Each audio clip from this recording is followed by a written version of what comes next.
Well, the Catholic Church continues to wash its dirty laundry in public, but they just can't seem to get those semen stains out, can they? Now the Pope is in the spotlight for his own role as architect of the cover-up and therefore as facilitator of countless additional child rapes that could have been prevented if he and his church hadn't been solely concerned about their own reputation. A reputation that now couldn't be any lower if Satan himself were to step onto the balcony in St. Peter's Square to conduct Easter Mass with a choir boy on the end of his penis. I've often thought that if Satan were a Christian, he would be a Catholic, so it came as no surprise to be told last week that Satan is in fact ensconced in the Catholic Church, is working directly out of the Vatican, controlling operations from a big old captain's chair. OK, I made that last bit up, but only because it's the image that always comes to mind whenever I think of the Catholic Church. And the Church's chief exorcist, yes, such a post really does exist. I don't know if it's higher or lower than, say, a wizard, but it's pretty high up in the mumbo-jumbo department. And he says that Satan is living in the Vatican. Well, I don't think much of his choice of company, but if Satan really is a Catholic, well, it might help to explain some of the events of the last 2,000 years. Before the Reformation, about 500 years ago, all Christians in Europe were Catholics, until the Church became just too corrupt and debauched, even for Christianity to stomach. But it is the original Church of Christ who said, "Upon this rock I will build my church," referring, of course, to St. Peter, the first pope, whose nickname, apparently, was Rock. Unfortunately, human nature being what it is, the moment the church was established, it became a political organisation, which meant that the consolidation of power and influence quickly became much more important than the message. Message? What message? Oh, that message, of course, yeah. And inevitably this led to bickering about status and who got to wear the big ring and the fancy hat, you know, the really important stuff, until before long rival popes were facing each other with massed armies on the battlefield, in the name of Christ, naturally.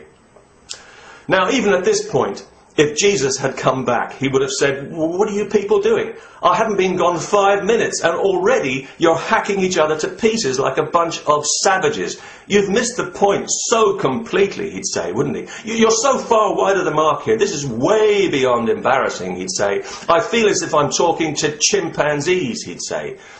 No offence, by the way, to any chimps who may be watching.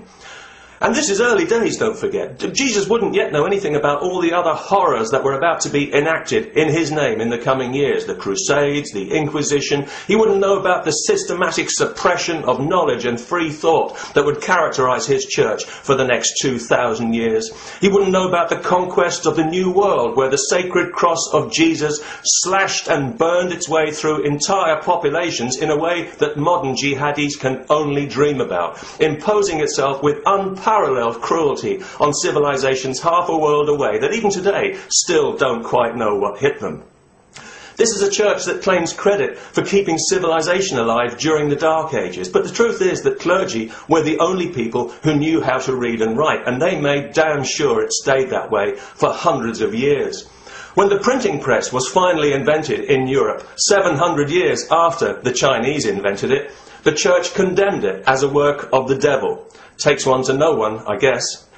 The first man to translate the Bible into English was burned at the stake for his trouble, along with any astronomers and free thinkers they could round up when they weren't too busy making money from selling places in heaven, or rolling boulders of dogma into the path of science at every opportunity, from Galileo on the way through the Enlightenment, which might just as well not have happened, up to the present day. This is a church that condemned the smallpox vaccine, for Christ's sake, as a violation of God's will. It opposed anesthesia in childbirth because a woman is supposed to suffer pain as punishment for Eve's sin. Not Adam's, Eve's sin. The sin of being a woman. It's one of the two main sins in the entire Christian faith. The other one being, anybody? Yes, of course, the Jews killing Jesus, which might explain why the minds of the righteous are so often filled with wicked women and evil Jews. You know, if the Jews really did kill Jesus, they didn't do a very good job, because apparently he's still alive. Where's Mossad when you need them? You know, if Jesus ever comes back, Mossad might as well bump him off, because the Jews have already taken the blame for killing him. They might as well get the value. About 70 years ago, they took the blame 6 million times as a direct result of the Catholic Church's rabid anti-Semitic teachings. Europe is often referred to as a Judeo-Christian culture, but historically it's always been more of a Jew-hating Christian culture, thanks entirely to the Catholic Church.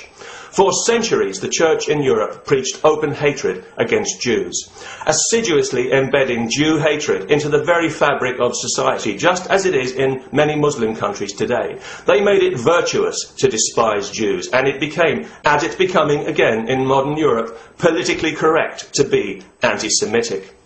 And this was no lapse of judgment or some flash of insanity by some crazy pope. This was centuries of institutionalized and deliberately focused hatred. When popes still had executive power, one after another, they passed laws to victimize and humiliate Jews and steal their property. Jews weren't allowed to hold public office or to mix on equal terms with Christians. They were obliged to wear yellow hats and scarves in some cases to identify themselves. Ring any bells? They were restricted to certain occupations and certain locations, and thanks to the blood libel recently resurrected so tastefully by the Swedish press, they were massacred on a regular basis by the faithful, pious and righteous Christians with the Church's approval. So when Hitler came along, it was easy for him to pick on Jews because the Catholic Church had already made them such an easy target by consistently fingering them as hated Christ killers. Hitler knew he'd have a lot of support because he knew that generations of Catholic children had been taught by their religion to hate Jews, just as many Muslim children are today. How could they not be influenced? How could society not be poisoned? And Hitler, by the way, was a Catholic, not an atheist, as people often claim. He was baptized a Catholic, and he was never excommunicated for his crimes. No Nazis were ever excommunicated by the Catholic Church, although every communist on the planet was. Indeed, the Catholic Church actually provided documentation to help many Nazis escape to South America or to certain Arab countries who wanted to exploit their expertise in exterminating Jews. If you believe in Satan, and if you believe that Satan is responsible for all the evil in this world, then the Catholic Church is surely his most fiendishly brilliant creation. Because when you look at its record, it's hard to imagine how the Catholic Church could have had a more negative influence on human history than it has. And even harder not to conclude that any other organisation with its track record would be legislated out of existence as an enemy of humanity. If the Catholic Church hadn't so consistently and virulently condemned the Jews for killing Jesus, there would have been no Holocaust. There would have been no reason for anyone to think about picking on Jews. And that means today there might be no Jewish state and no Middle East conflict. That's quite a lot to have on your conscience, isn't it? How fortunate for the Catholic Church that it doesn't possess a conscience.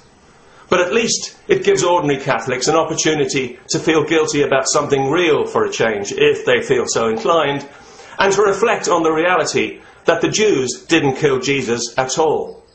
The Catholic Church killed Jesus and has spent the last 2,000 years dragging his entrails through the dirt. And if he came back tomorrow, he'd be the first to say so. You know it's true. We all do. Pax vobiscum and all that jazz.